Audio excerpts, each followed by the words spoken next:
Good evening, everybody, and welcome to the Monday night edition of the People Show. I'm Mark Wallace, your host and facilitator with you here every Monday night on intellectualradio.com, iHeartRadio, Facebook, YouTube, and Instagram. I'd like to ask you to please go to our YouTube channel, look for Mark J. Wallace, the People's Show.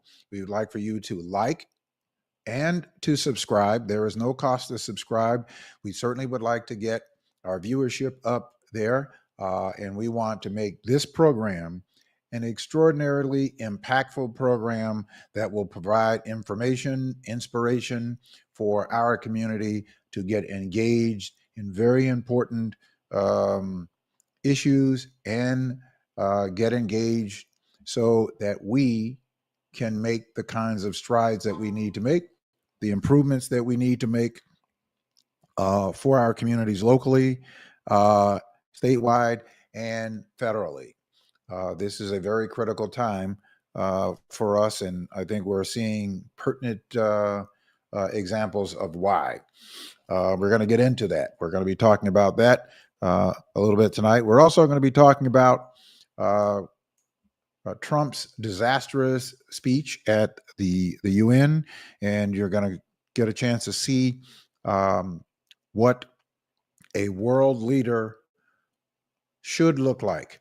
We're going to be playing a clip from the Prime Minister Mia Mottley, who is elected from the Labor Party in the Barbados in 2018. She gave a ripping but gripping and compelling speech. And so we're going to bring you some of that tonight and to demonstrate her character as she absolutely rips the United States um, uh, in terms of its um, foreign affairs and support of Haiti and support of the Caribbean states. So we're going to play you some of that a little bit later on. It was a very gripping speech from Prime Minister Motley. We're also going to be talking about the president sicking uh, the um, the attorney general to indict James Comey, and I'm going to give you some information about that ridiculous indictment that probably is not going to go anywhere in terms of a trial. But I don't even think that that's what the intended purpose is of that. But we're going to talk about that, and we're going to talk about just how reckless it was and how sloppy it was and how baseless it was, to give you a preview of why that is not going to be going anywhere.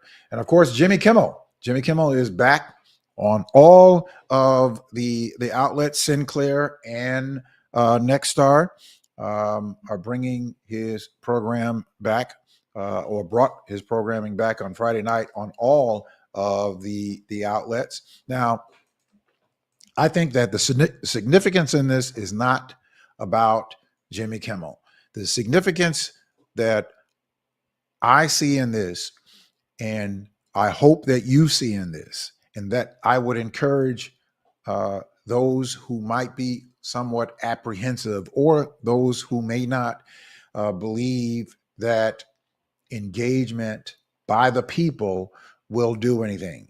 Engagement by the people is extraordinarily powerful. And that is what is essential. It's not Jimmy Kimmel. It's not about Jimmy Kimmel.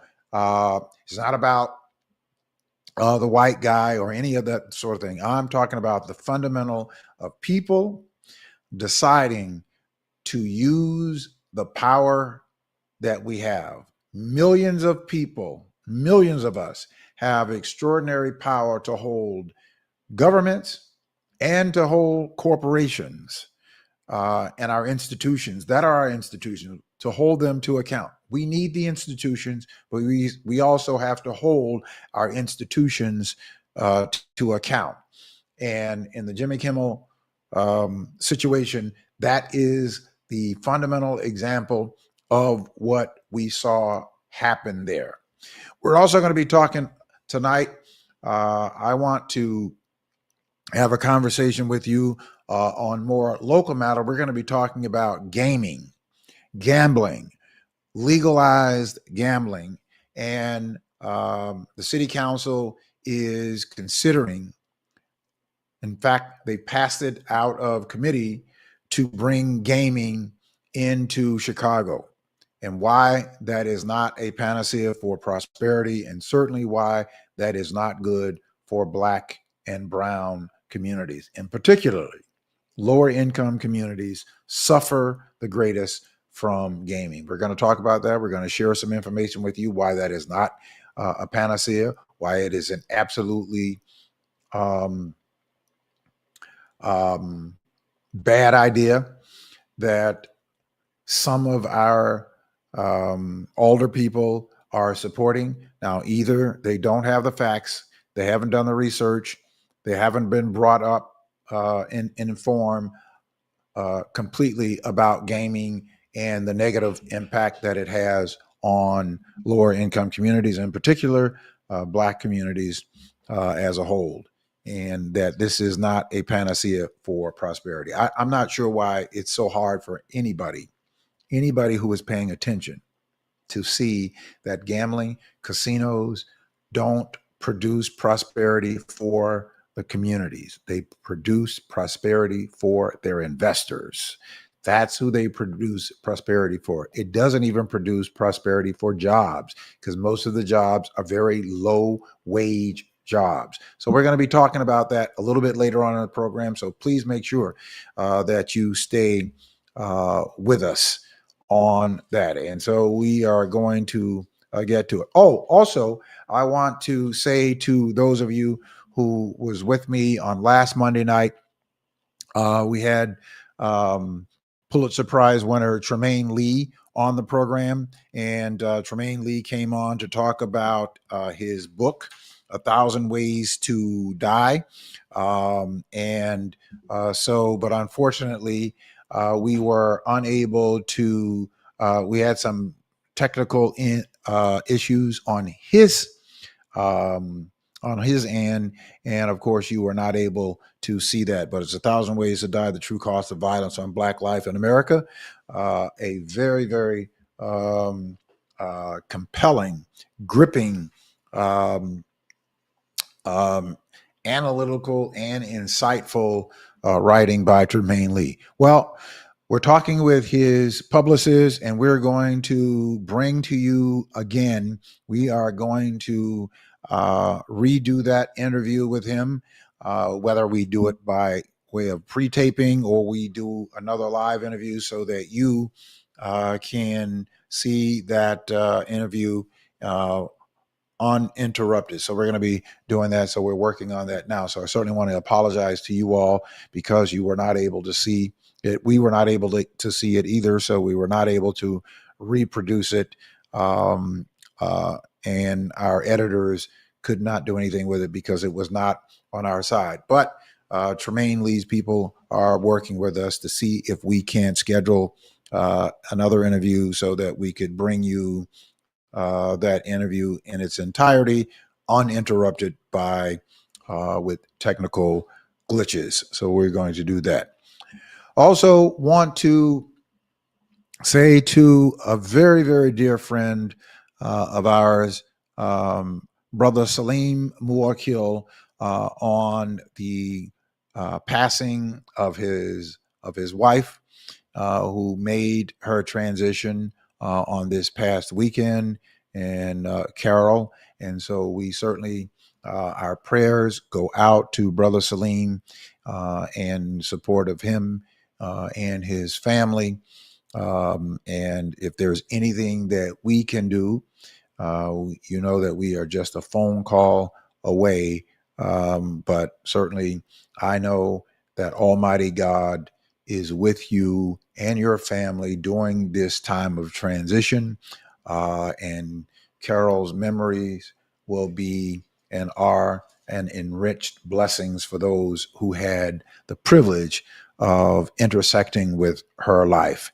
And I'm certainly glad that I had the opportunity to meet her on a few occasions out at different events. We met the first time that we met.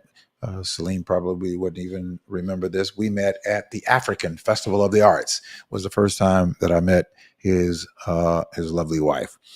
So she made her transition, and so we will bring you more information about that a little bit later on.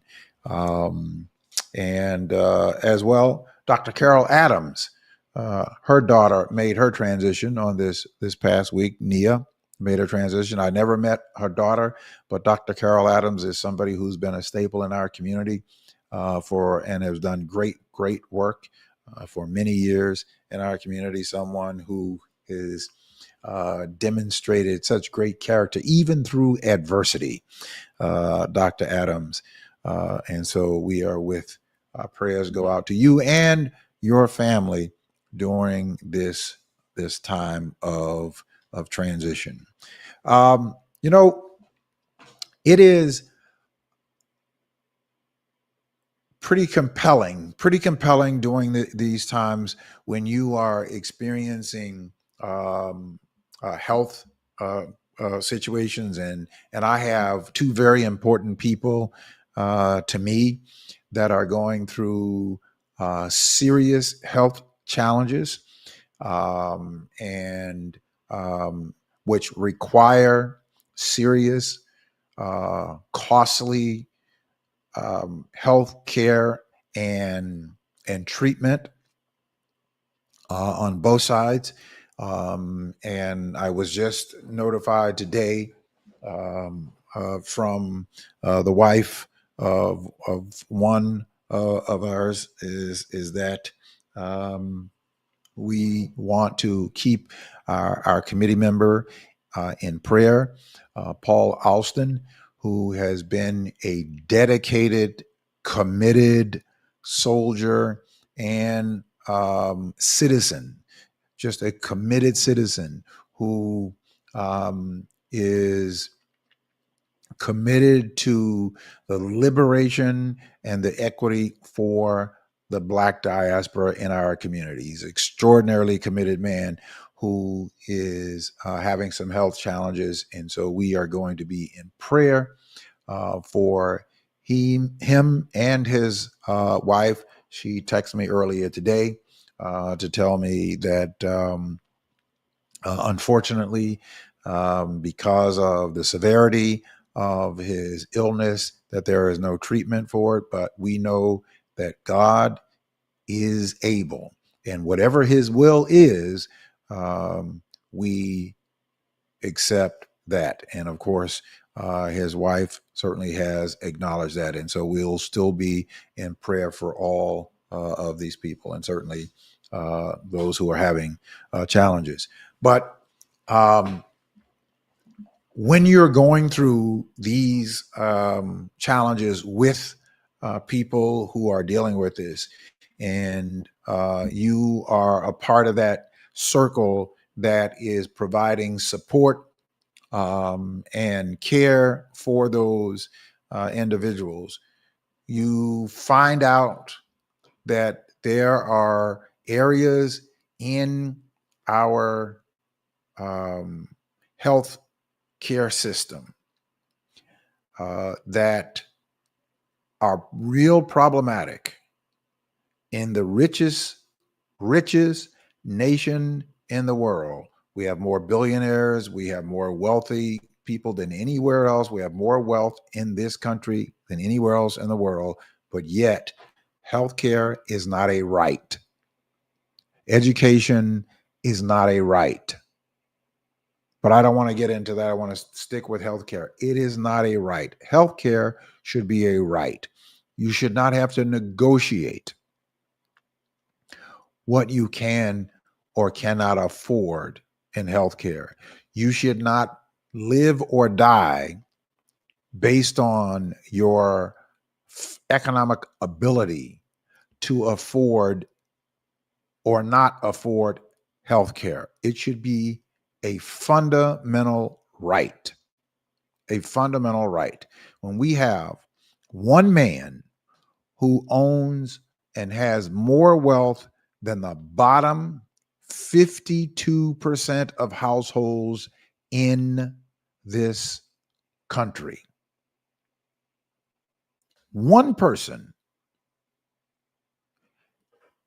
has more wealth than the bottom 52% of all households in this country. That is enormous income inequality, and it is a drain on our society. Now we can fix this, and we can strengthen our healthcare system. We can strengthen Medicare and Medicaid.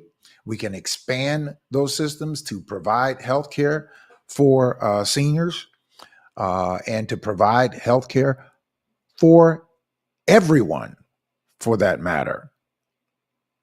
All we have to do is lift the cap. Someone who makes $150,000 a year and someone who makes $25 million a year. All we have to do is lift the cap. The person who makes $25 million a year and the person who makes $150,000 a year pays the same into Social Security. All we have to do is lift the cap on Social Security to address this healthcare crisis that we find ourselves in. Income inequality that we have in this country that has been exploded, and put on steroids, starting with the Ronald Reagan administration. Well, the Ronald Reagan trickle-down theory that didn't trickle down. Well, Ronald Reagan decided that we would give huge tax cuts to the wealthy, to the super wealthy in this country, and that they will create opportunities and jobs for everyday working people. It did not happen. It did not happen. What they did is they hoarded their money and then they offshored their businesses, which is why 85% or 87% of everything that you and I purchase is made overseas. And that is directly linked to Ronald Reagan and every other president that followed him, including some Democrats that stopped enforcing the antitrust laws. It started being reinforced. It started to be reinforced under the Biden administration, is where they started to reinforce it. But the tax cuts, where the top tier tax rate was cut from 94% for every dollar that you took out of more than $3 million out of your corporation. As every CEO, you had to pay 94 cents on every dollar over and above that $3 million that you took out of your corporation. What that did was it made CEOs and corporations invest here and invest in their infrastructure, invest in their companies, providing good products and good working environments, and for their employees. And we employed people here. Why? Because we produced everything that we need here. We made jeans, we made all of our gym shoes, all of those Converse that we used to wear, and all of those hush puppies that we used to wear. All of those products were made right here in the United States of America. Remember Eagle Army Navy?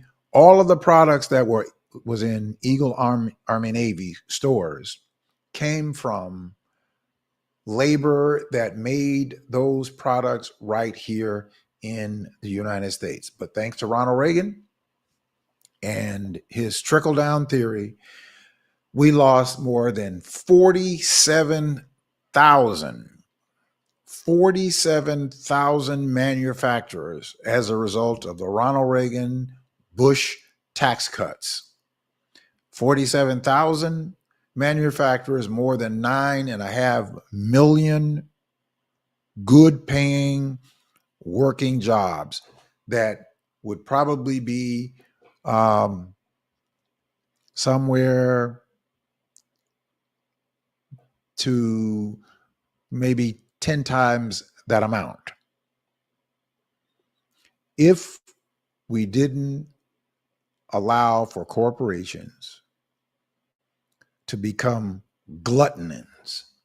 And that's what ended up happening. That's what ended up happening. This is not about someone not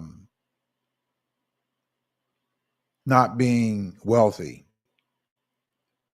I don't think that there is a problem for people to establish wealth, but we should not have people who are establishing wealth and not contributing their fair share and paying into a system equitably that help to produce their wealth.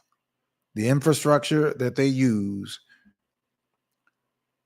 help to produce the wealth that they have. The people are a part of that infrastructure. The people who work in their industries, the people who work in their establishment help to produce that kind of wealth. So we have got to fix this system. Now, I know that Bernie Sanders likes to say that we have a broken system. I look at it slightly different, and I get where he's coming from. Oh, it's not broken. It's been reworked to work for a preferential few. That needs to break. That needs to break. Things like allowing for where you have CEOs today earning 350 to 400 times that of the average worker. Just 45 years ago, pre-Ronald Reagan, the average CEO's earning was not more than 30 times that of the average worker. You had CEOs that were responsible CEOs, companies like Ben and Jerry's ice cream. And in fact, I believe it was Jerry that decided to walk away from Ben and Jerry's because of the way that the new CEO or the direction that the new CEOs are going. And I had the opportunity of meeting Ben Cohen probably it's been 10 or 12 years ago, maybe. He was on my program when I was on with the other radio station that I was on. He came in. In fact, he came in. He was on with me on Saturday in studio, and then I actually gave him a ride. We had a chance to talk, and I found out that the way that they had their company set up, that top tier management could not earn more than 7 times that of the lowest wage employee. So every time that management got an increase, everybody else had to be appreciated in that process. This is the way that they set their company up. Now, Ben and Jerry's never set out to be ice cream moguls. They never set out to be ice cream moguls. They ended up becoming ice cream moguls. They both were, college dropouts and started a little ice cream shop out of their garage, but they never intended for it to grow to be as big as what it was. And so as it grew, they allowed for everybody who worked along with them. They made sure that everybody who worked with them also grew. And then they later on ended up selling the company, and but they stayed on. Both Ben and Jerry stayed on in advisory capacities. And so Jerry has just announced that he is leaving because he doesn't appreciate the direction that the new operators are going. I don't know if you all watched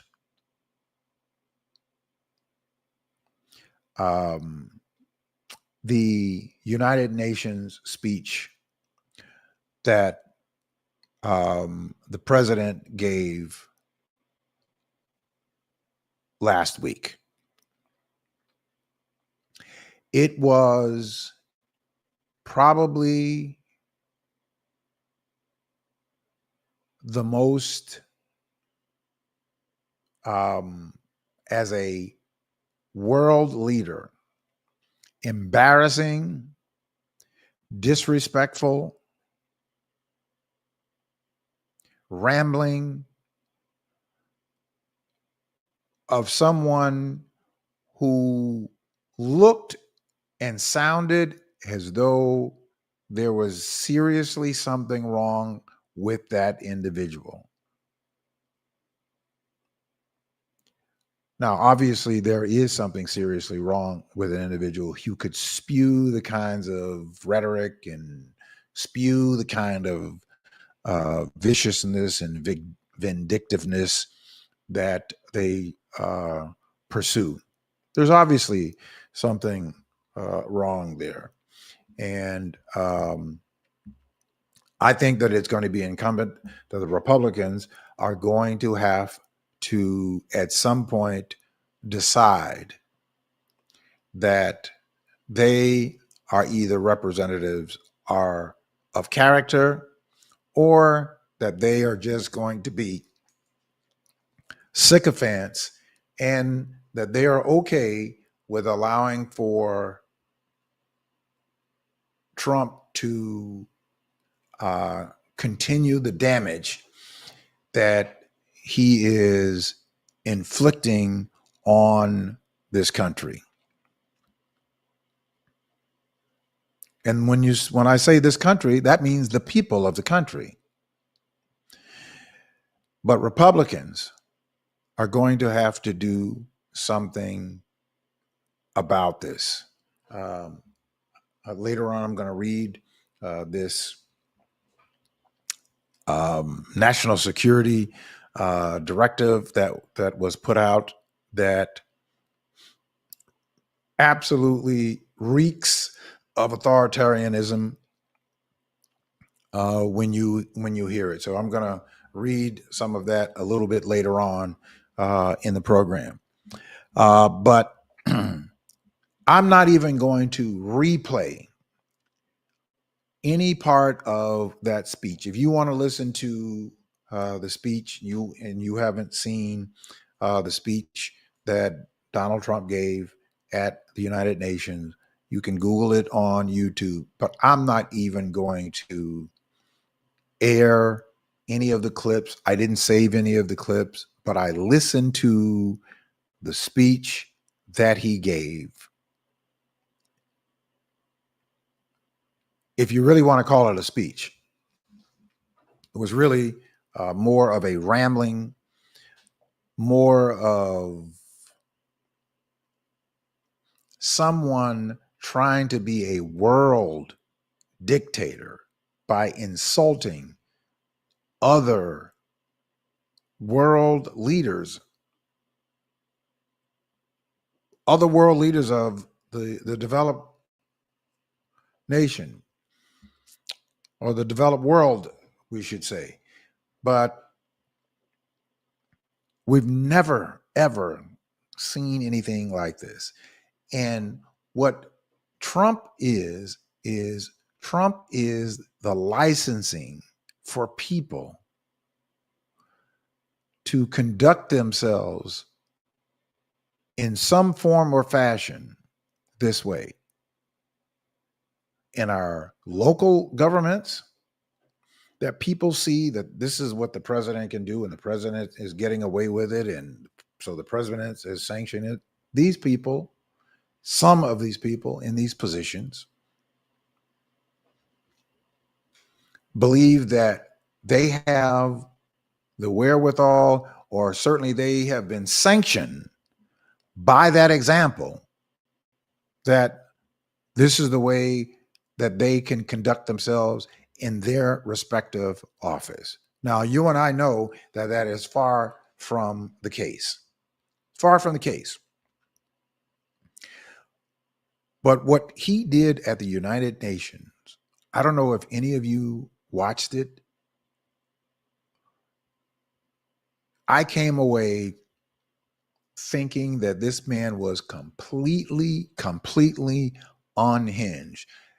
This has nothing to do with my disdain for him, because I don't think he's a person of character. I think he's mean.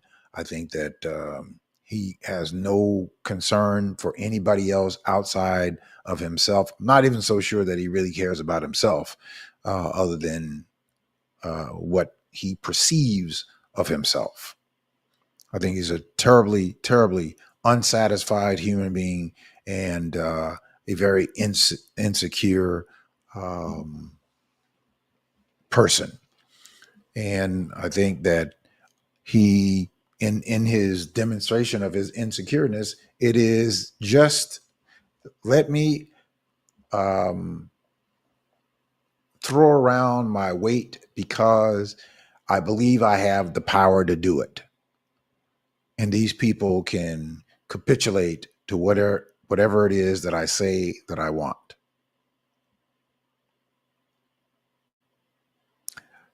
I think that there is a serious deprivation of something in this individual. But that said, the country should not suffer any longer. This is a man who needs to be impeached and certainly needs to be thrown out of office at the erosion of what he's doing. Listen, there have been 43 special elections. 43 special elections. And Democrats have won them all. And out of those 43 special elections, Democrats have overperformed by at least 16 points, according to the exit polls, by 16 points. So the country, despite whatever it is that you want to say about Democrats, and because it was one of those fashionable things to attack Democrats. But Democrats, by and large, and people know this, and the majority of the country know, Democrats, by and large, want for people and want government to have a role in improving the lives of everyday people. Republicans, on the other hand, have no interest in that. Every entitlement and every possible supportive measure that you can think of, from Social Security to Medicare and Medicaid, every one of those Republicans denounced and did not support. Every one of them. They didn't support. So the idea of conservatism, whatever that is, people call themselves conservative. What does it mean? What is conservatism? What is a conservative? Is that supposed to be a part of some elite group? Define it for me. What is it? What is a conservative? I think all of us, in some regards, we like to conserve some things. Some things we like to preserve. Some things we like to conserve. Other things we are a little bit more liberal about.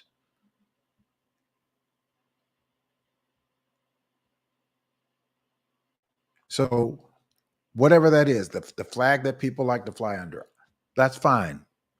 But I don't, and I consider myself to be pretty well read, and always seeking to have a better understanding of these platforms and these labels that sometimes we get a little lost in.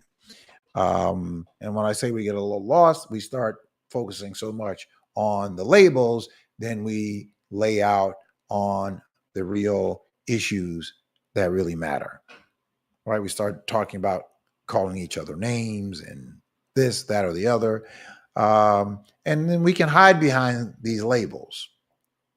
But at the end of the day, there needs to be substance that comes out when you start talking about these labels. So, but the president does not reflect. He's not concerned about solving problems. He is not concerned about obviously dealing with the real challenges that the average American citizen is dealing with. That's not what his concerns are. You know what his concerns are. His concerns is using the office where he is to exact an agenda of vindictiveness and getting people to operate like controlled puppets to advance his evil ideology. Not to solve problems, because if he's trying to solve problems, I'd like to know the substance of any one issue that he is collaborating with the members of Congress on both sides to try to solve issues for people, whether that be the cost of medication, whether that be the cost of food. And of course, he said he was going to be dealing with certain things and taking care of them as soon as he got into office. Now, nobody expected that he was going to do something on day one. Nobody expected that is going to happen. But I think that people are starting to say, even those people who are his MAGA sycophants are starting to say, we're not seeing any of these economic issues being addressed. People are starting to say that either openly or they're starting to say that privately. But they certainly are saying it when they go to the polls. 43 special elections, Democrats have won. And 40 of those, Democrats have won by 16 points or better. But that doesn't mean that you and I don't still work with Democrats and make sure that Democrats are going in the direction that we want them to go and that they need to go. So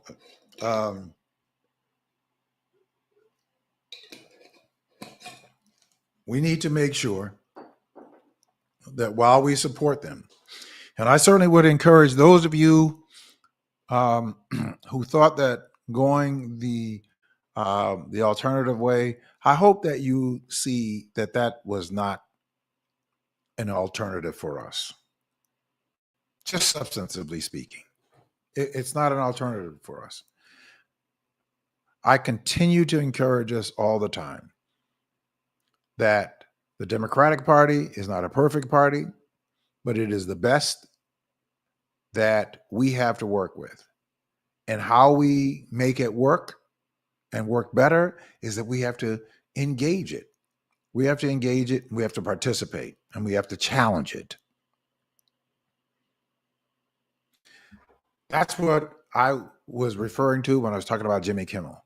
We have the wherewithal to challenge the people that we have who are supposed to be representing us, or the people that we can most get things done. We have the wherewithal to do it.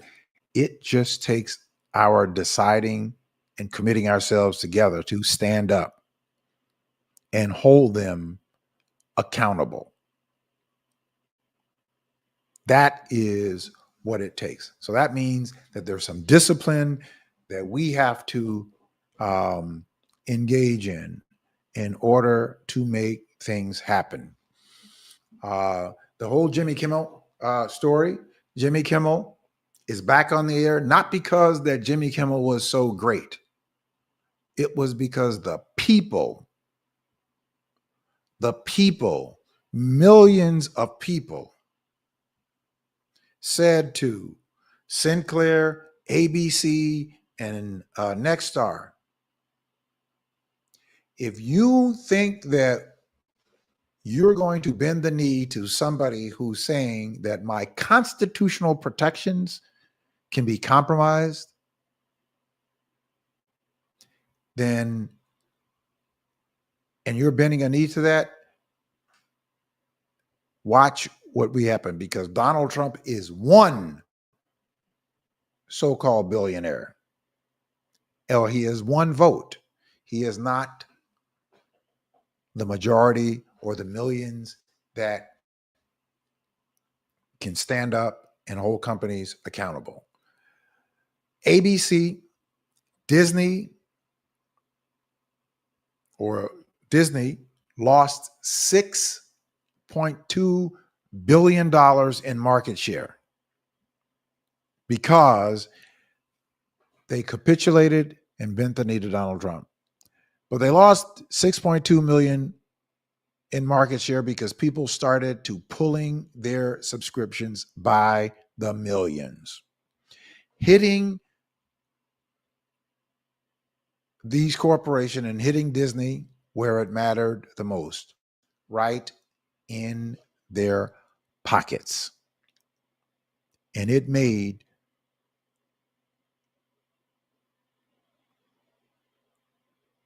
Disney stand up straight. Donald Trump went to North Korea, came back, and he said, you know, that's what I like to have my people to do is when I speak, when I say something, I want for my people to stand up straight. That's what I want for my people. That's what Donald Trump wants to be able to dictate, and you say, yes, sir, massa, and do what it is. That's what he wants. He needs to feel empowered. But Donald Trump does not have anywhere close to the power that you possess. Nowhere close to the power that you possess. Donald Trump doesn't have it. Brandon Johnson doesn't have it. J.B. Pritzker doesn't have it. The Attorney General doesn't have it.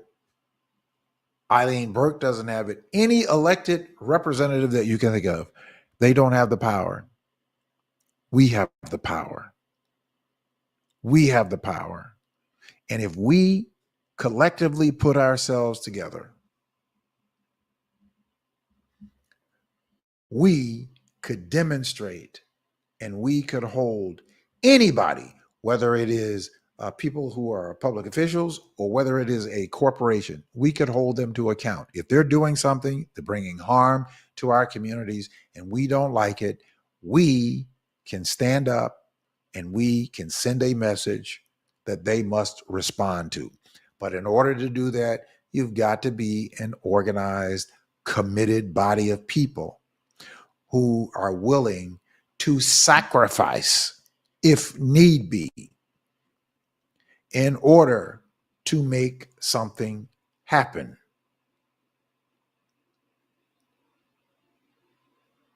Our problem is that we have maybe a couple of people, a couple of generations that just don't want to sacrifice. This is why I don't watch the NFL.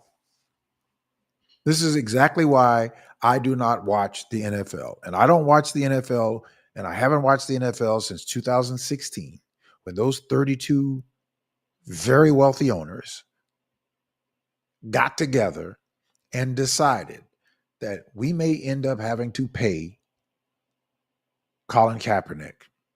We may end up having to pay him, but he will never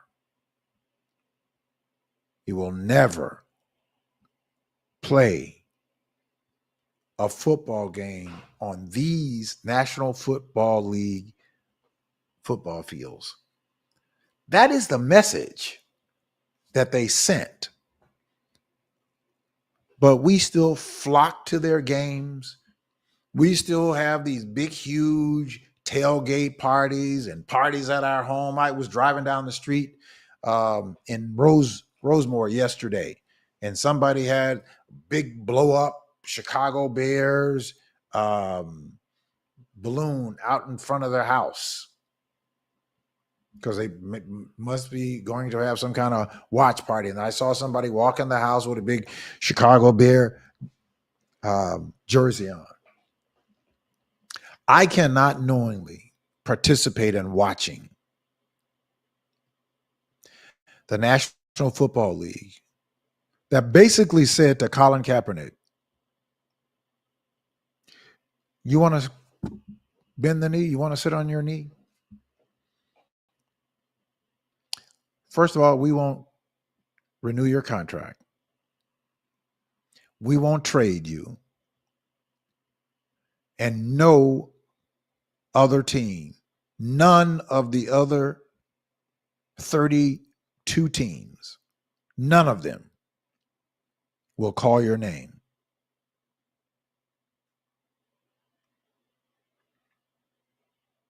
None of them. So we may end up having to pay you whatever that undisclosed amount was, but you will never play in the National Football League again because you didn't shut up when we directed you to shut up. You didn't stand up when we directed you to stand up.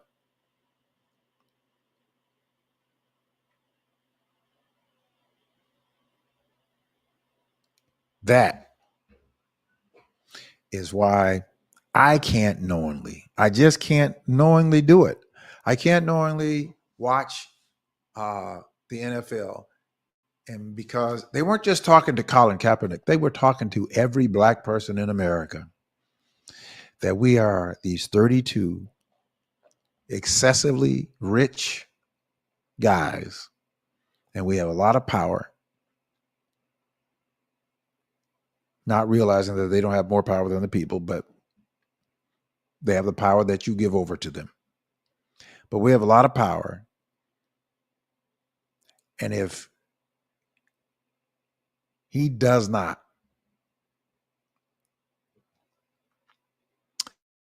then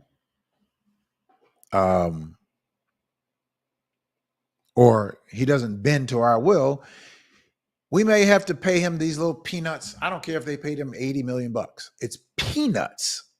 Peanuts. They wouldn't dare miss it. But they sent a resounding message to every black person, in my opinion. They sent a resounding message that we run this and we will run it wherever and whatever way that we want. And if you step out of line, you'll be just like Colin Kaepernick. You won't get another opportunity. Don't care how many times a week you practice. Don't care how hard you were working.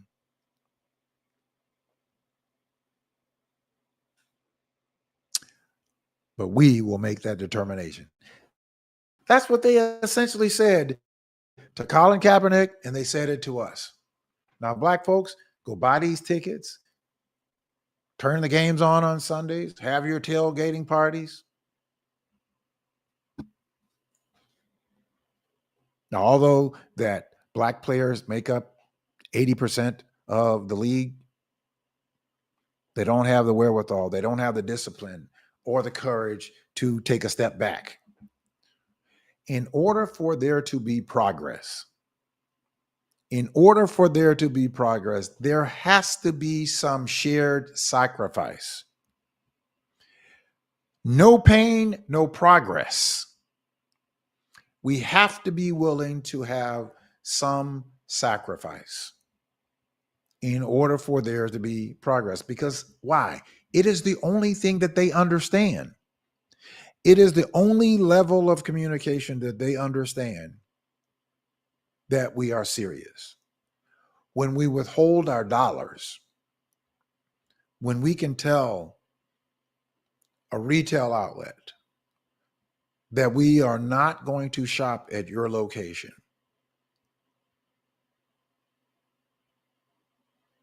we are not going to shop, we're not going to spend money. If we did that all over the country, imagine this: if every black football player in the NFL, if every black football player in the NFL decided today that they would self-bench themselves If every one of them decided that we're going to bench, we're not even going to dress.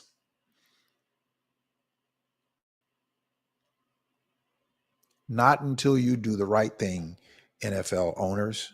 When you do the right thing and bring Colin Kaepernick back with dignity,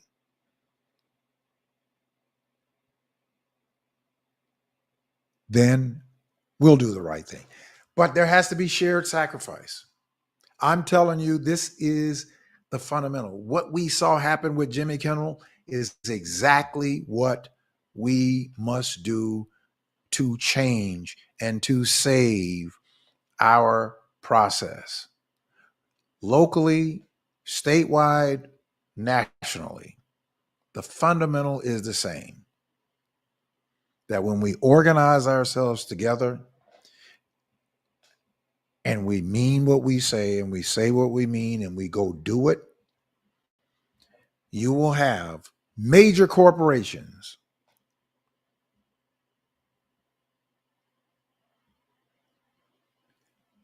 that will relent.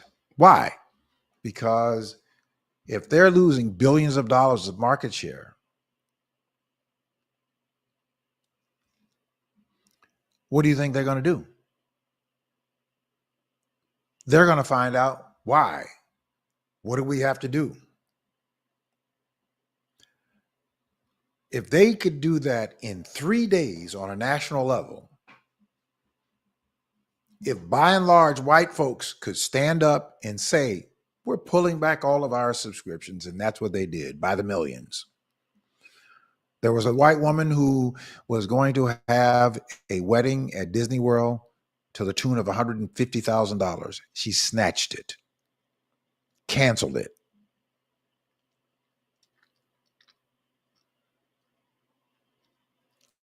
This is an example that is as old as you and I can remember.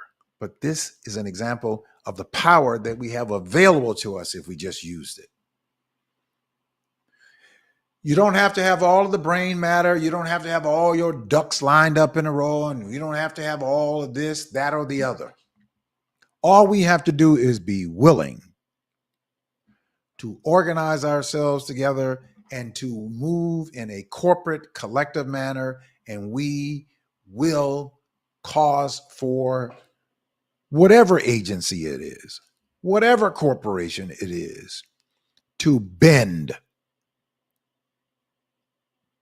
We will do that. We have that wherewithal to have every entity to pay attention. Now, let me tell you, we have never organized ourselves. We have never been organized, not locally, not on a state level, not across multi-level states. We have never, as a people, organized. That's why I am working hard, as others are, to get us to just organize, not for a club, but for the masses, not for a preferential few, but for the masses, to demonstrate to ourselves what you saw the people did in protest of Nexstar, Disney, and Sinclair and Disney.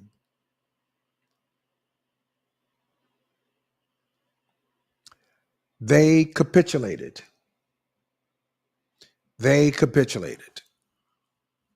Why? Because people pulled $6.2 million of their money back and said, if you want us back, then you better do the right thing. It's pretty much that simple. Pretty much that simple. I want to go, and I can talk about that because it matters.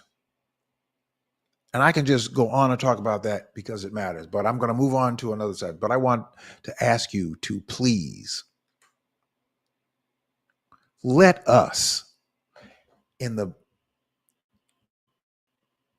in the Black diaspora of our community, right here in Chicago and Cook County, we have the wherewithal to do it if we pull ourselves together. I'm asking you to, if you have not, talk to your friends and talk to a few of your family members. Ask them if they would join us this Thursday in building and organizing this independent Black block of voters, that we are going to be able to make a demand, and then we are going to demonstrate what will happen if those demands are not adhered to.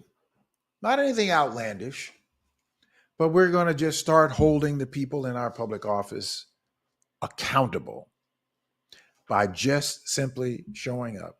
If they do something, which there's no question about that because there's a few things that they're doing, that they're refusing to reverse. Why? Because there is no threat.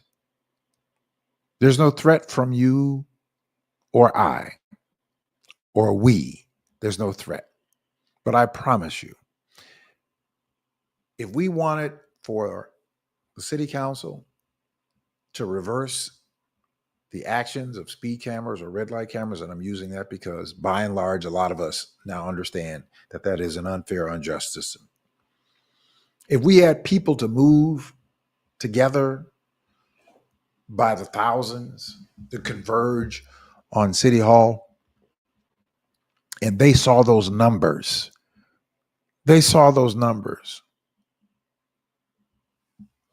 or if we had thousands of us that decided that we were not going to shop at a certain place for a extended period of time, like Target or a Marshall's, if we just pick one,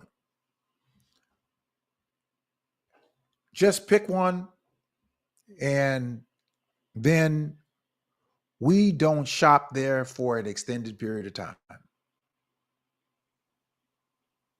Every Target,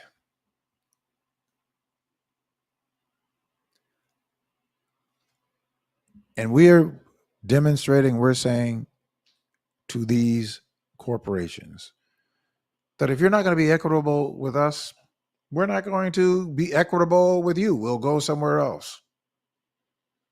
And then we target another corporation and we support that corporation. Or we target people who are in public office that are working antithetical to our communities. Now, when I say target, we're going to give them the opportunity to get it right.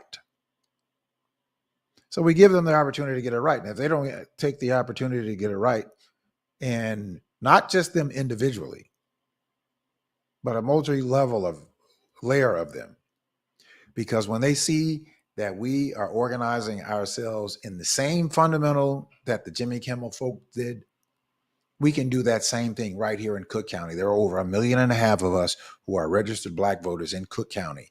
1.5 million registered Black voters in Cook County can determine any election, can be an intimidation to any public office before an election. Right now, that's what the Jimmy Kimmel demonstration and protest was. We're going to talk about it. We're going to talk about it more. But what I want to do is I want to, and I'm going to do it before this comes up. But right now, I'm going to switch to we're going to talk about the Prime Minister of the Barbados. I promise you, I'm going to play that clip before the end of the program. But what I wanted to talk about with you, as I talked about with you um, in the promos that you saw online, if you saw them on Facebook, um, about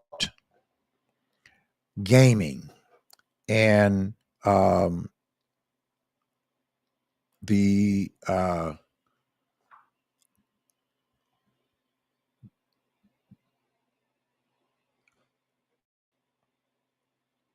why gaming is not good for poor communities. Why gaming is not good for poor communities, Black communities. All right. So there have been, there's been uh, a serious concentration, seemingly over the past 25 years. And by and large, we've kept gaming out of Chicago. And in fact, gaming has been out of most of our um, municipalities until a few years ago. Now, in the suburbs, they allow for you to have gaming in some suburbs, in gamings in local establishments, largely establishment that serves alcohol and food. They allow them to have, I believe it's 5 or 6 gaming um, machines in their institution. And I remember that someone had come to me for a loan, and they were talking about, no, it wasn't a loan. I was considering buying a facility. And one of the things that they talked about is the gaming. They have 6 machines in that establishment. That's what's allowed. And out of those 6 machines, they told me at that time that they generated about $12,000 a month. $12,000 out of 6 machines. This is in the suburbs when I was considering buying that establishment. But gaming is a dredge on our communities. And joining me here to talk about this, of why this is so detrimental to our communities, no matter what it is that you think that you know about gaming, that you think that it's some sort of panacea to prosperity, joining me to talk about this, and we are going to be bringing more of this information to you, because this is something that we should not allow for our representatives to allow for that to further prey on our communities, bringing harm on our community. Joining me to talk about this is political consultant and my friend, Delmarie Cobb. Delmarie, welcome to the program. Thank you for having me. Thank you very much for joining me to talk about this. You reached out to me, and of course, you and I talk from time to time about very important issues as it relates to our community and the city and public policy. And one of the things that you and I spoke about recently of this proposed gaming that the city council is considering bringing to the city of Chicago. Largely, the city of Chicago has kept gaming out. They have this gambling casino downtown that I'm not sure that is generating the kinds of revenue that they thought it was going to bring. But it is widely known that gambling casinos are not panaceas for prosperity for communities, in particular, Black communities or lower income communities. Can you give us some background about what you found about gambling and some of the statistics that people would be surprised to know about? Well, years ago, I worked on a campaign called Don't Gamble with Chicago. And that was when Governor Pat Quinn had just made video gambling legal. And the reason he was doing it was to generate money for the roads. And so the road builders were behind it. And supposedly it was going to generate about $300 million a year for the roads. And Chicago has a ban on video gaming and has had it for years. And so this would have meant lifting the ban on Chicago. For the other municipalities, it would have been allowing it. But for Chicago, it would have been lifting what we already have. And there's a reason why we have a ban. And so we were fighting to make sure that Chicago did not lift the ban. And the reason why is some of what you were saying. I always give the example of 60628 as the zip code, and 60628 is Roseland. And at the time, I was looking at the lottery money, and you can go online and see how much each zip code is spending on the lottery in Chicago. And of course, the communities that are spending the most are the Black communities. And at the time, 60628 was spending $30 million a year on the lottery. And I always said, imagine if 30 million a year was going into Roseland instead of coming out of Roseland.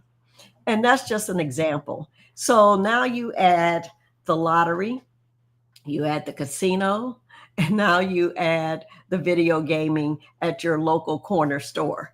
So you don't even get home from your job with your paycheck before you are tempted to spend it all.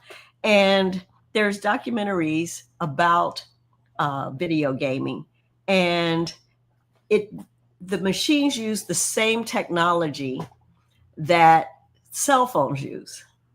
And if people don't think they're addicted to their cell phones, all you need to do is go to a restaurant or someplace and just watch people. They cannot put their cell phones down. If they put it down, they're picking it back up, or they'll turn it over on the back so they can't see it, and still they're picking it up every 5 minutes. And so that's what video gaming does. It's programmed, all the bells and whistles and the lights and the sounds and all of that addict you. And there's something called not leaving until extinction. And what they mean by extinction is that you literally don't get up from that video gaming machine until you have no more money left. And so that's the fear that I have about video gaming in Chicago, is that with all the things happening with our communities in terms of poverty and lack of resources, the last thing we need is taking the last little money we have from our community because you make gambling so accessible.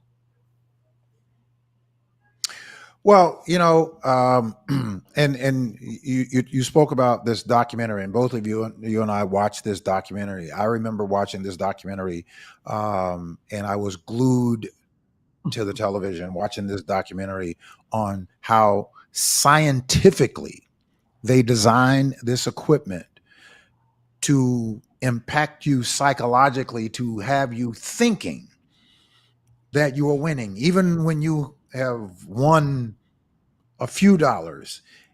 It is trained, or the way that these machines are absolutely designed to do this. They're designed to trick you out of your money. I always would say to people that, you see those casinos, because I've never seen a broken down casino. I say, you see how palatial they are? They're not palatial like that because they give millions of dollars away. They're palatial like that because they take in a lot of money. But that documentary, watching that documentary, and it was a like a 2 or 3 hour documentary, and I was glued to the television. And you and I talked about that documentary because you saw the same documentary. But then I take a drive over to Gary, Indiana, someone called me and asked me to take a look at something over in Gary. I drove over to Gary, and driving through Gary, just driving through there, I got depressed. And the only thing that I saw in all of Gary, Indiana, that was bright and glistening was the casino. Everything around it was in disrepair and in shambles. Well, the Justice Department, when Michael Brown was killed in Ferguson, Missouri, the Justice Department did a report on the circumstances of the community and crime and all of that, and the pattern that they see in that community and other Black communities. And the pattern is, we are the pocketbook, the piggy bank for municipal government. Poor people are, Black and brown, just poor people. Tickets, gambling, taxes, all of those are regressive taxes on people who are living in communities. And we hear more and more about progressive taxes versus regressive taxes. Well, anytime people are taking money from you that you don't have, that's a regressive tax. One of the things that I supported about Brandon Johnson when he was running for mayor is that he said he wanted to invest in people.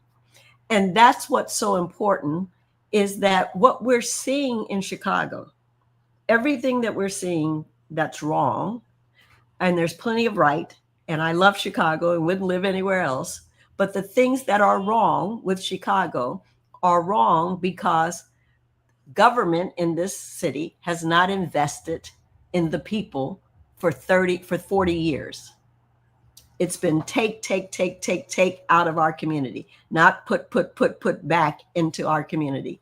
And so if you want to destroy our community even more, then put in these video games, gaming machines into your local gas station, your local convenience store, your local restaurant, and you'll see the further deterioration of the Black community in Chicago. We talk about Chicago losing 200,000 in population over, the recent, I guess, 25 years or so. But I watched I watched an interview with Harold Washington when he was being interviewed in his first term. And he talked about how Chicago lost, 600,000 in population going 30 years back before. But that's the overall population. But we're talking about Black people in terms of, I don't think that we have seen that kind of regression or loss of Black population in the city of Chicago. But while we have elected more Black people into political positions in the last 40 years, we have lost more Black population, and we are seeing that more of our Black public officials that are going along with this pickpocketing poor people with, these policies like, going along with selling the parking meter deal, which was a terrible deal. Then going along with red light cameras and speed cameras, that under the disguise that they're providing us with safety, but they're drawing millions and millions and millions of dollars, particularly out of our community, where scientifically and studies have shown that 3 times as much of that money is fined in our communities. But we seem to have more people who look like us that don't get it. Is it, in your judgment or your opinion, is it that they don't care to get the facts, or they're being sold a bill of goods. What is it that causes the people who look like us to represent people who are harmed by these policies to continue to do that? Well, one of the things, and I've been screaming fire for a long time, and ever since we started losing Black people, and 250,000 Black people have left the city of Chicago in 25 years, since 2000, which is unbelievable. That's 250,000 people have left the city. And Black people want the same as everybody else. We want good schools, we want safe communities, and we want the best bang for our buck in terms of housing, affordable housing. And so when you don't have those things, you're going to leave. And the people who are leaving are the people who can afford to leave. When people first started leaving, everybody wanted to make you think it was the projects, it was the poor people, they were leaving. And that was not true. It was the middle class Black people who were leaving because they can't afford to leave. You have to have money to leave. And so those are the people who you want to stay in Chicago, so that there's the economic mix that you need in order to have stable communities. You've got to have an economic mix. You can't have all rich, you can't have all poor. You've got to have an economic mix in order that, and that's what we grew up with. When we grew up, you had the doctor next to the postal worker or the truck driver or the waiter, whatever. They were all together, and that's what makes a community. So when you had that, you had people who were out of the community, who were really in touch with their constituents, and their constituents were really in touch with them because they were your next door neighbor, they were your friends, all of that. Now, even though these people come out of our communities, and even though they represent our communities, we're not in touch with them. We're not talking to them. We're not calling them up when we hear about an ordinance being passed or considered. And those are the things we should do, because we're the people who can vote for them. Yes, they may be doing what the mayor tells them to do in terms of passing the parking meter deal. I mean, the fact that only 5 aldermen voted against it. Well, what happened to the other aldermen? They obviously didn't hear from anybody. Nobody said anything to them before the vote was taken. They don't feel that there are any repercussions because of their vote. And as a result of that, they don't have to listen to the community. They don't have to represent the community. But if they were hearing from you and you were calling them and you're their next door neighbor, and when you saw them on the street, you approached them and you discussed it with them and you debated them, believe me, and they knew that they wouldn't get reelected as a result, they would listen to you. And that's what we're not doing. You and I have these conversations, and of course, I talk about the power of the people are much greater than the power of any one billionaire. The power of the masses of the people. And I think we just saw that example exemplified in the Jimmy Kimmel situation. Now, it's not about Jimmy Kimmel, right? It's not about Jimmy Kimmel, not about the white boy and all that sort of stuff. But whether it's about the white boy or not, millions of people decided that enough was enough. This is too far, and we are not going to take it. And we are going to punish you if you don't reverse course. And millions of people acted in a matter of 72 hours that stripped, I think it was somewhere to the tune of now $8 billion of market share from Disney. And now we see that Starlight and Nexstar, Sinclair, they have, right? They have folded. But that is not because that they are some moralist people and they had a come to Jesus moment. They had a come to grips moment because the people said, we're not going to take it, and we're going to demonstrate to you that we're not going to take it. They pulled back. And so what you're saying is that and to some degree that our representatives, they propose legislation all the time, and they talk amongst each other all the time, and they have what they call the committee hearings, and they have the times where you could have public comments, and 2 or 3 people will come and show up, or they have committee hearings, and nobody shows up to the committee hearings where they're proposing this policy, as you say, and they figure that, well, we didn't hear any opposition to it, so what we're doing must be okay. And this was in committee, and the vote in committee was 8-6, so it was a close vote. And so that means that as many people who are saying yes, they might want it, are saying no, they don't. And so we have to make sure that it doesn't happen. And, one of the things I'm hearing is that in terms of people considering possibly supporting it, is that, well, some of these machines are in establishments already. They may just give you a coupon. They don't give you money, but they give you this, they give you that. So in other words, they're grooming you to accept this. And since they're already in these establishments and people are already used to seeing them and may even play them at the bars and the fast food places or something that they go to in the neighborhood, well, we may as well just go on and so that we can get the money. The city can get the money because we really need it because we're broke. Again, we're broke because we lost 250,000 people.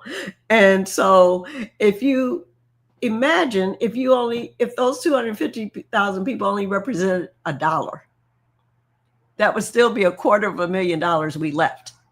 Now we know those 250,000 people represent far more than $1. So how long do we think we can lose money every year, and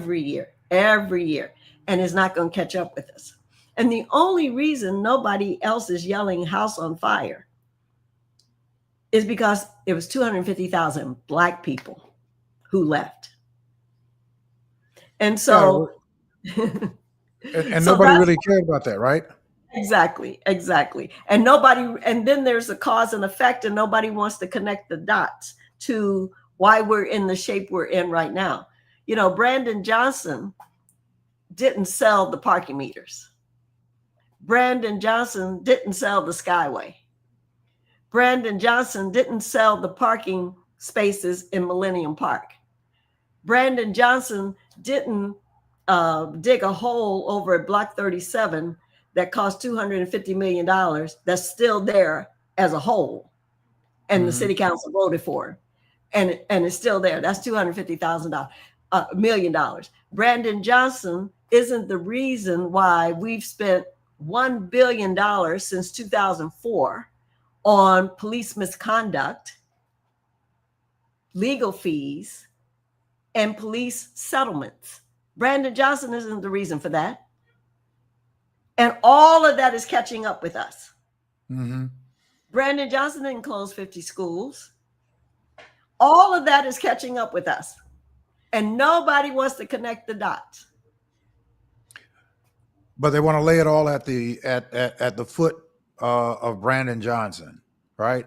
Because I hear, and of course, all of us want to be safe and feel safe in our communities, but you hear this narrative around Brandon Johnson. Now, we have our thoughts about certain things that Brandon Johnson may or may not be doing, but as you just laid out, that these most of what you're talking about happen under the leadership of Daley and Rahm. Absolutely. A lot of it happened under Daley and Rahm.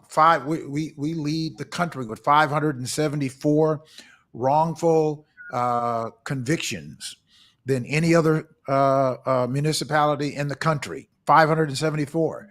And as you pointed out, we paid out over $1 billion and still paying out to settle these police misconduct and wrongful conviction cases. That wasn't, uh, fostered by Brandon Johnson. But we are not connecting the dots. What do we have to do to get people to, one, get off the emotional plane so that we can look at things in a substantive way, and that we can change the trajectory of what's happening in the city of Chicago vis-a-vis of what's happening in the Black community? Yeah, we have to. We see what's happening in the Black community, and we have to stop thinking, having a fatalistic viewpoint of that, and somehow thinking we deserve this. Because that's the only reason I can see that we're accepting it, is that we think we deserve it, because otherwise we would be fighting tooth and nail to make sure that our communities remain sustainable. I give you an example. There was a hardware store over near me that was there for almost 100 years, and it was owned by a Jewish family. And in fact, the last owner, the son, he and I were little kids together. So his father, he was running around as 8 years old with his father, and I was running at 8 years old in his store with my mother. And so we grew to know each other. And when he finally closed about 5 years ago, I asked him, why was he closing? And he said, well, when they tore down the projects, the city promised they were going to rebuild them, and that the people were all going to come back. He said, and so I was holding on to that. He said, because I lost 10,000 customers and I couldn't hold on any longer. Imagine, he lost 10,000 customers. Again, if everybody he lost spent $1, just $1, that would have been $10,000. So when we're talking about the devastation to our community and the cause and effect and connecting the dots, we've got to connect all the dots and understand how we got in this position.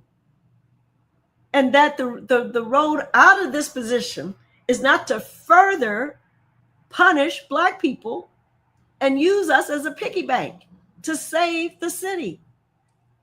There is only so much money we have. You cannot squeeze blood out of a turnip. Where do you think this money is coming from? Everybody's on a fixed income. Well, and I think that even Brandon, I think his people did some analysis about that. We have more than 40% of the people in our community. Our communities are supported by people who are on fixed incomes, meaning retirees, that we're depending upon 40 or 45% of support from retirees, which means that we're not expanding a tax base, that we're not doing things that to attract businesses or industries to come and anchor in our communities and hire from our communities, that provide careers to people in our communities. In the 1950s, 60s, and 70s, more than 70% of all Black employment in Chicago was in labor. In the 50s, 60s, and 70s, Ronald Reagan came into office, and between 1980 to 1987, that number dropped down to 26%. And I don't even think it's almost measurable now, because we don't have any industry in our community. So, and we are not. And when I hear Brandon Johnson say the same thing that you say, is investing in people, but I don't see that we are, or even our representatives are putting those kinds of global plans together. I mean, we can give $1.2 billion to a failed project of Lincoln Yards on the north side of Chicago overnight, in the dead of night. $1.2 billion. When have we ever seen that kind of accelerated investment initiative on the south side of Chicago. McCaffrey, uh, No, go ahead. yeah, McCaffrey was working with Jesse Jr. and Sandy Jackson to build lakeside development. We couldn't get Rahm Emanuel to come to a meeting of somebody who was spending millions of dollars, wanted to spend billions of dollars to bring some significant industry and economic development to the southeast side of Chicago on the largest vacant set of land that exists in the region. We couldn't even get them to come to that. And there's a little conversation about some CompuLab that is supposed to be going out there. But my point is that we don't have that kind of conversation going on or that kind of planning going on. And the other part of that is even that example you just gave, Quantum, what is being proposed for that site on the old U.S. Steel site. Mm-hmm. Local government, county, state, and city have given that site $500 million to develop Quantum and create 150 jobs.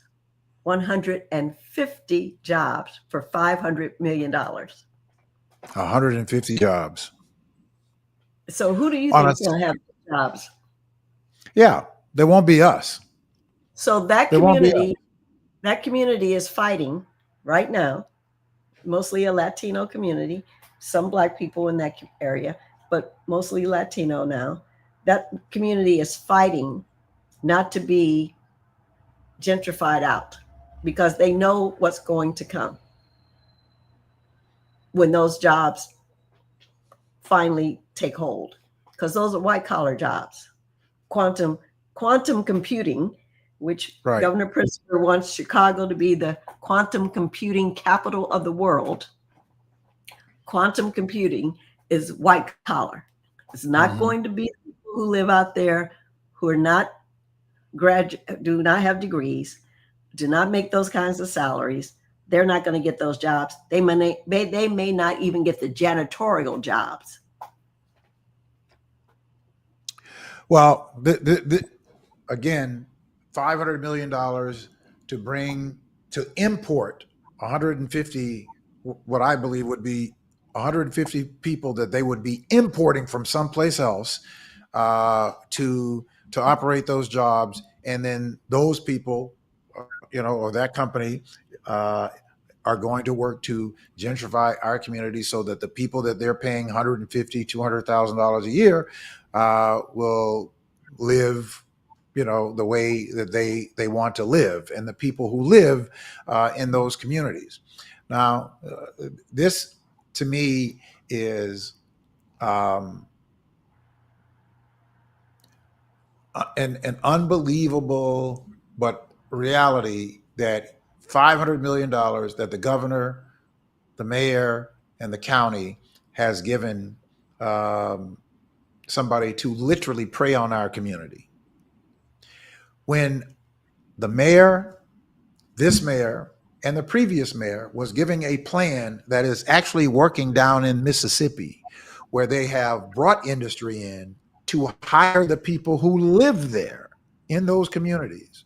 And those people who are living in those communities that were once earning $30,000 a year now earn somewhere between $60,000 and $112,000 a year.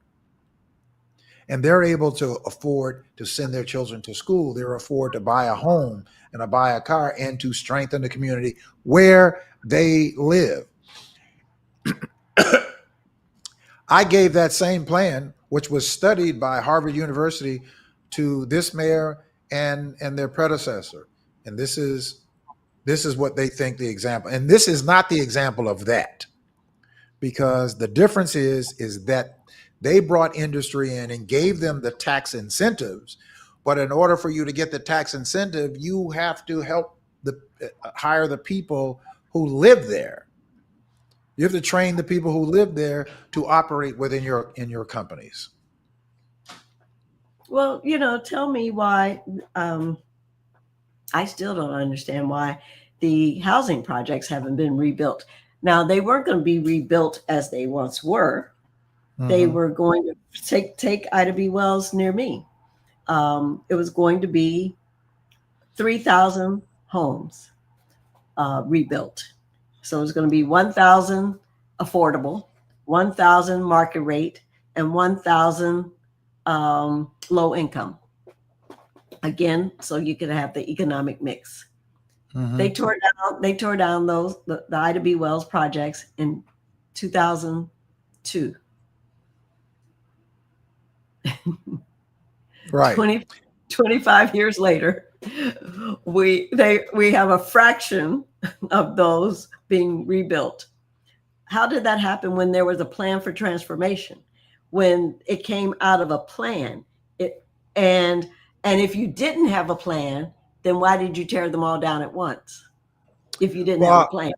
I think that because I have not seen the plan, I've heard the plan discussed, but we have not really had a um, a real urban planning department in years.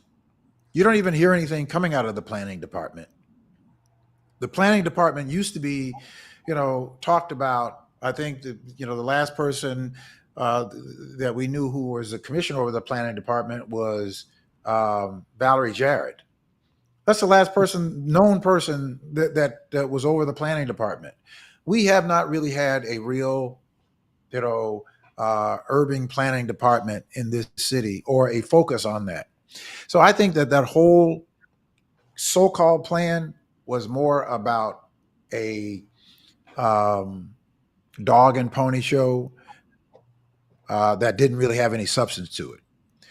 Much like the plan that we were told that they were going to build this big um, film production, studio production on 78th and South Chicago, where the mayor's at the time, Lori, spent all of that money having Jim Reynolds and the other so-called investors that were supposed to be coming out, and what they were going to do was to build a studio, and they were going to train the people to work in the studios over at CVS High School. They were going to develop the old airplane hangar in their area, that they were going to train these students so that by the time that the lab or the production company was built, they would be prepared to go into those jobs. Well, again, when you talk about the $2.4 billion that was given to Project 78 and Lincoln Yards by Rahm Emanuel on his way out the door. They voted for it on his way out the door.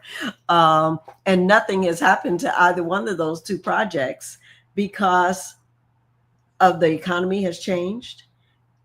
But the other part of that is when you talk about the example you did, when we have these kinds of ideas and plans, we've got to find our own money.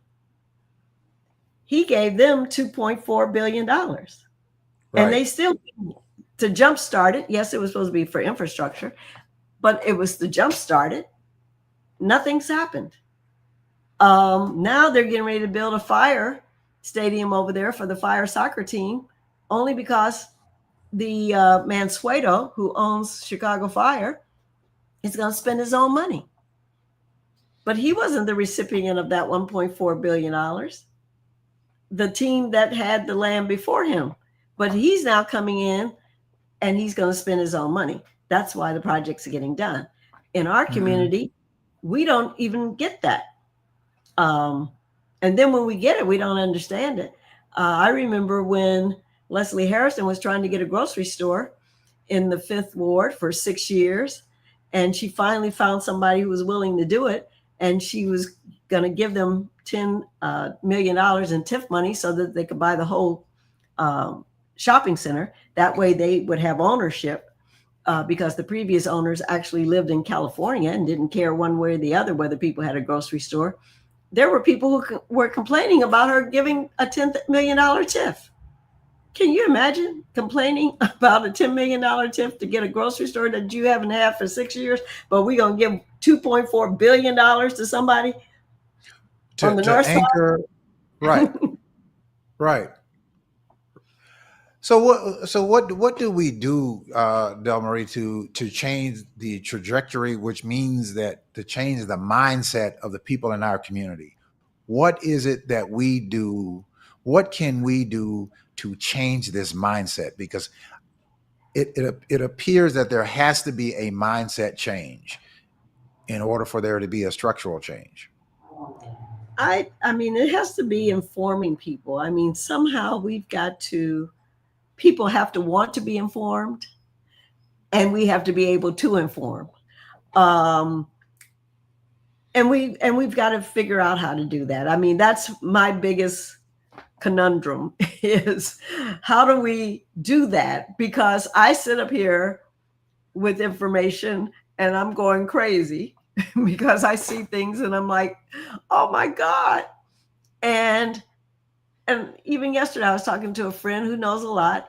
And when we were talking, and I was telling her, I happened to talk about Psi Quantum because we drove by it. Hmm. She didn't know anything about it. She had no idea. So we've got to get this information out to our people some kind of way. And I don't know if we have a channel that only talks about city issues and the cause and effect on Black people or what, because we're not being analytical and critical on how these issues affect us specifically. And they affect the city at large, but they affect us too in specific ways that we need to make our community understand so that they get involved, like the Jimmy Kimmel incident, where people said, okay, if you're going to do that, then that's fine. We'll just cancel our subscriptions. We won't go to your amusement park. We won't look at your at ABC. We can do things too. And they responded. We've got to be able to do the same thing because we've got people outside of our community who are funding our legislators, um, and our legislators feel like they're being more responsive to them than they are to us because we're not putting up the money. But we don't have to put up the money. We have the votes because the people who are Hmm. giving them the money don't live in the community, so they can't vote for them, but we can vote for them. And so are you going to get reelected by the money, or are you going to get reelected by the people who are voting for you? And that's where we've got to really make that clear, um, that you have to be responsive to the people who vote for you. Well, and you know that I talk about it. That's what 10 by 10 to win is all about, is getting people to understand. Now, you said something um, that I think we should think through in terms of having or setting up where we do um, a where we do a live there where we're teaching people how to connect the dots and how this works and how they um, will impact that change. And I think that helping people to understand that they do have power. I mean, meaningful power, but it has to be organized. It has to be strategic, and it has to be mass.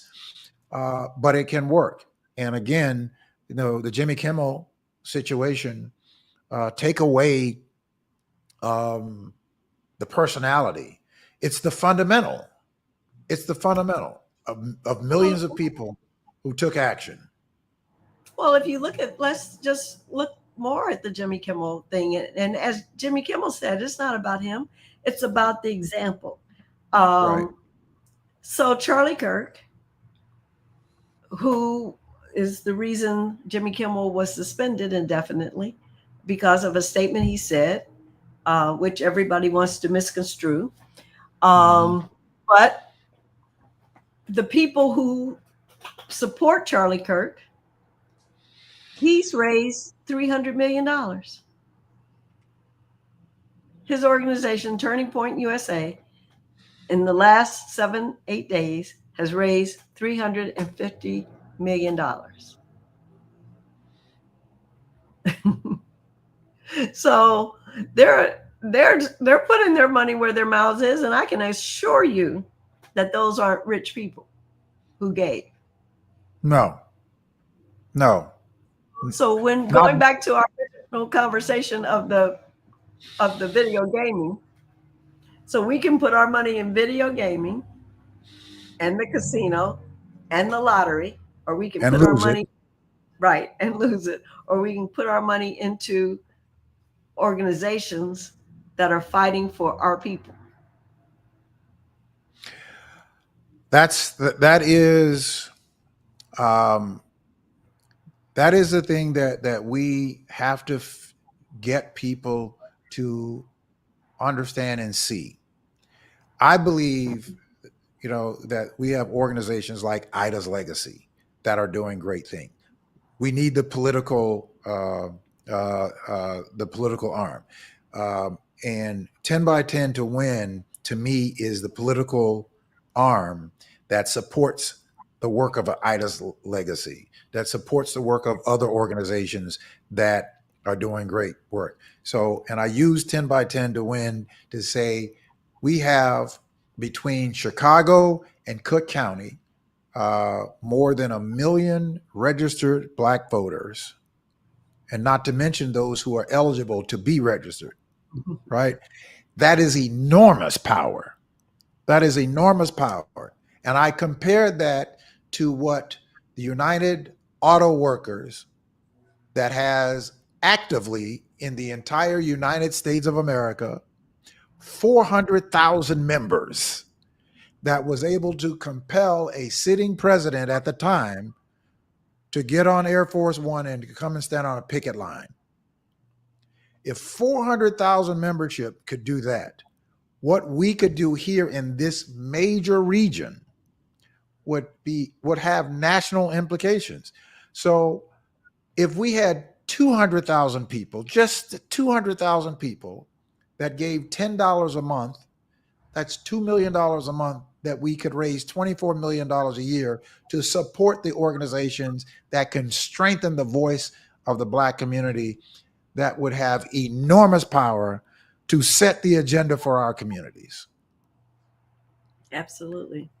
Absolutely. And that's how we have to think. And I always use, prior to the Jimmy Kimmel incident, I always use the moral majority incident example. When the moral majority was in its heyday, they were targeting advertisers. So if it was something they didn't like on the air, they targeted the advertisers who were sponsoring the programming. We have to do that. During apartheid, there was a book at the time called Buying with Your Conscience. And every major corporation that was putting money into the South African government to prop it up, they struck, they protested, they made sure that the governments didn't invest in those pension funds and things that they had, so that our money wasn't going to fuel apartheid against our own people. And so we have to be more strategic. I mean, we're seeing that. We saw that with Tesla. We saw that with Target. We saw that with Costco. And when I say Costco, that's an example of rewarding those people who support you. And Target is an example of punishing those people who don't. And that's how strategic we have to be. We have to reward the people who support us and punish the people who don't. Because Black people, $3 trillion, that's how much we spend. And Black women are 51% of the make this 51% of the buying decisions for our community.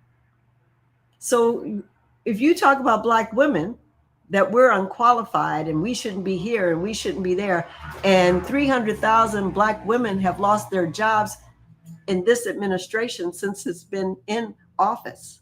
Over 300,000 Black women. 8 months. Right.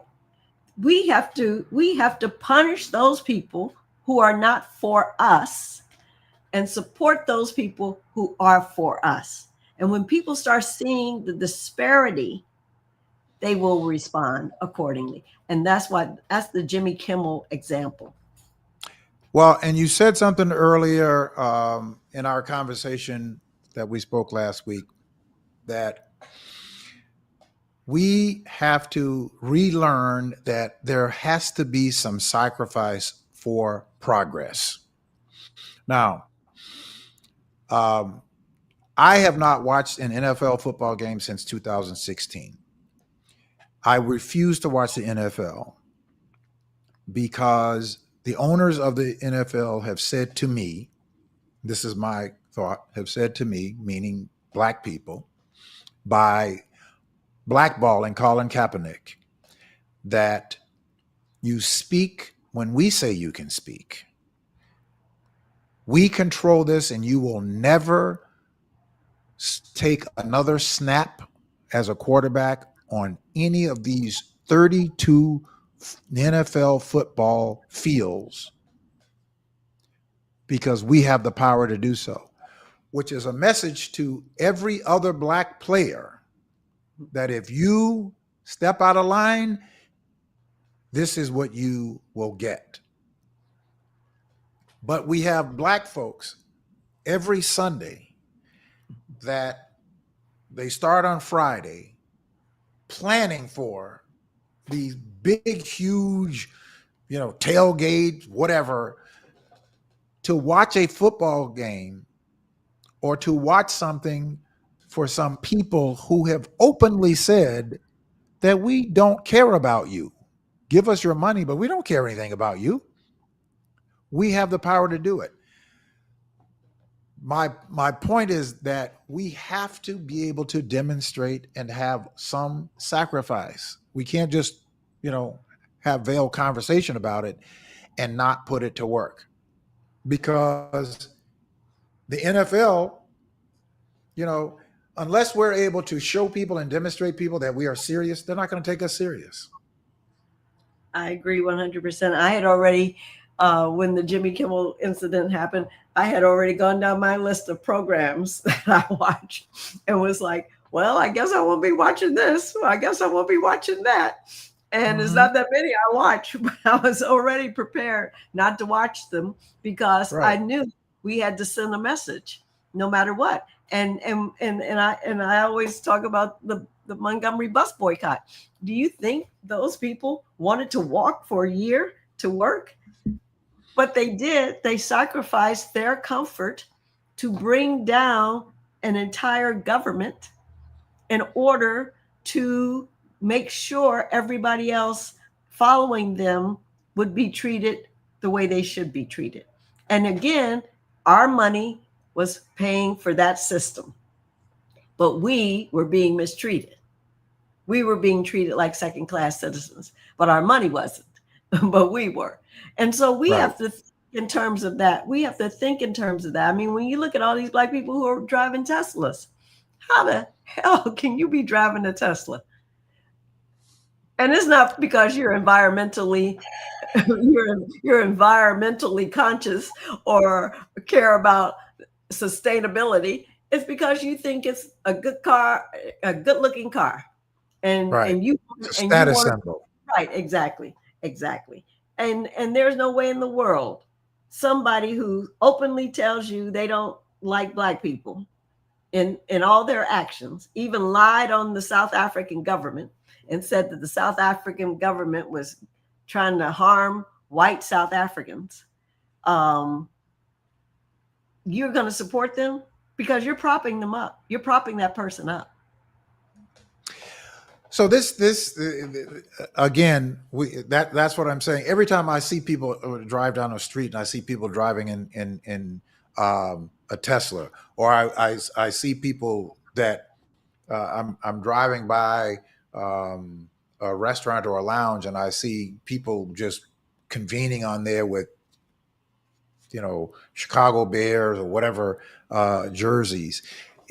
To me, it is almost as that they have become completely anesthetized to the oppression that is driven by these people who don't care anything about us or certainly don't respect us. And I'm not looking for them to love us. I'm looking for us to have more respect for ourselves and say to them that you cannot disrespect our communities. Not when we're making money for you, and we are making money for them.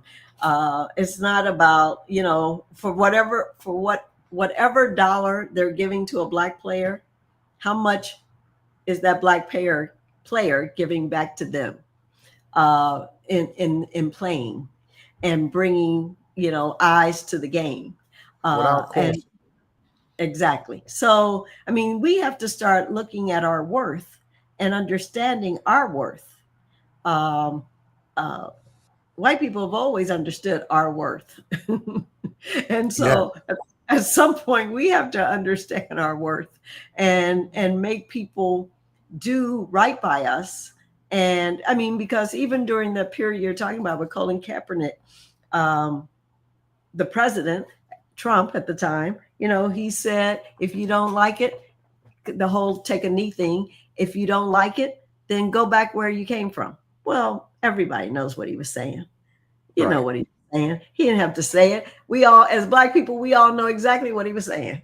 And right. so it's like, okay, that's okay. That's okay. And we're still going to watch football without holding people accountable. And they tried to do the same to uh, uh, James, um, the basketball player. LeBron James. Hmm. LeBron James. They tried to do the same to him. Unfortunately, there was a backlash. But see, we can't we can't have selective backlashes. We have Right. to have a backlash every time. And I understand people are tired. I'm tired at this point in my life. But the Yeah. bottom line is going to change if we don't keep fighting. And we've got to keep fighting until the bitter end, because the system is built to keep taking away the progress we make. Well, I always say that we don't have the luxury of being tired, and we certainly don't have the luxury of individualism. And we have got to understand that we have got to institutionalize um, our fight, and we certainly can't have this zero sum attitude, because we have some people who say, "Oh well, you didn't paint the wall green, so I'm just going to go home and sit down." We can't have these zero sum type attitudes about this, or expect that it is going to happen overnight. Now we can make real fast progress. We can make some real fast progress depending upon how vastly we get engaged. Uh, I can't, and I will use it quite a bit. That look at the Jimmy Kimmel experience, the example. That is because millions of people took action um, across this country, certainly across this country, and said, no, $6.2 billion that we're taking away from you. That speaks volumes to these CEOs. They didn't put Jimmy Kimmel back because they thought he was such a great guy, right? They didn't put him back because they think that, the American people were such a good. They put him back because the American people said, "Hey, we got your number." They were hemorrhaging. Right. And We they knew got it your was all number. worse. Yeah. So, um, all right. Well, listen, we have to, you and I have to offline, we have to come up with a way to use this platform to encourage, to inspire, to educate, to try to move this forward, to get more of us involved in our own liberation, because nobody's going to do it other than us. It's going to Exactly. have to come back from the masses. Delmarie Cobb, veteran journalist and political strategist. And of course, my friend, thank you very much for coming on the program. You're welcome. All right. Okay. All right, folks. Listen, we got work to do, and a lot of work to do, but we can do it. We can do it, and we must do it. Del Maria and I are going to continue to work, and we're going to figure out a way to use this platform, but you have got to get engaged. Text 10x10 to the number 855-909-1385. Join me on this Thursday night.